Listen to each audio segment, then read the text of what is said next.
विषय गणित घटक चाचणी 2 सराव। सगळ्यात पहिला प्रश्न आपण पाहतोय, रिकाम्या चौकटी भरा। अशा पद्धतीने चौकटी दिलेल्या असतील आणि तिथे एक चौकट रिकामी आहे, तर आपल्याला पाहायचं आहे इथे पुढे 2 संख्या दिल्या आहेत, मग कोणती चौकट रिकामी आहे आधीची, तर आपल्याला आधी कोणती संख्या येईल ती लिहायची आहे। पुढच्या उदाहरणामध्ये पहिल्या 2 संख्या दिल्या आहेत, पुढची चौकट रिकामी आहे, मग इथे काय संख्या येईल ती आपल्याला लिहायची आहे। असा हा प्रश्न। रिकाम्या चौकटीत योग्य संख्या आपल्याला लिहायची। काही ठिकाणी मागची संख्या दिली आहे, काही ठिकाणी पुढची दिली आहे, काही ठिकाणी मधली दिली आहे। पुढचा प्रश्न आहे अंकात लिहा। इथे तुम्हाला अक्षरामध्ये संख्या दिलेल्या आहेत, तुम्हाला ते वाचायचं आहे आणि तीच संख्या तुम्हाला पुढे अंकात लिहायची आहे। यानंतर पुढचा प्रश्न आहे मोठी संख्या रंगवा। 4 संख्या दिल्या आहेत बॉक्समध्ये, चारही संख्या आधी वाचायच्या।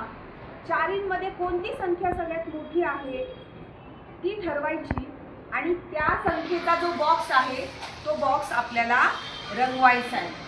आधी 4ही संख्या काळजीपूर्वक वाचायच्या आणि मग सगळ्यात मोठी जी संख्या आहे तिचा बॉक्स आपल्याला रंगवायचा आहे। पुढचा प्रश्न संख्येनुसार मणी जोडा। प्रत्येक त्रिकोणामध्ये एक संख्या दिलेली आहे, ही संख्या आधी आपण वाचायची आहे आणि मग तेवढे मणी इथे वरती काढायचे।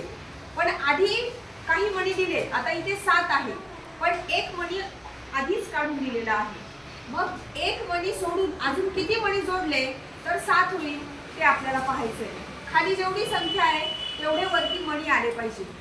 काही ठिकाणी 1 मणी दिला आहे, काही ठिकाणी 3 आहे, काही ठिकाणी 4 आहे, तर आपल्याला खालची संख्या जेवढी आहे तेवढे मणी वरती आपल्याला काढायचे आहे। पुढचा प्रश्न सोपा आहे, जोड्या लावा।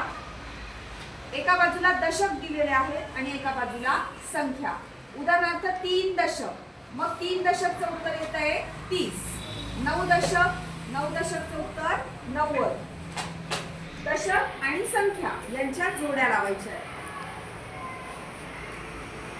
पुढचा प्रश्न आहे संख्यांचे तोरण पूर्ण करा। आपल्याला पुस्तकात दिलेलं आहे असं तोरण दिलेलं आहे संख्यांचं आणि मधल्या संख्या चे त्रिकोण रिकामे आहे।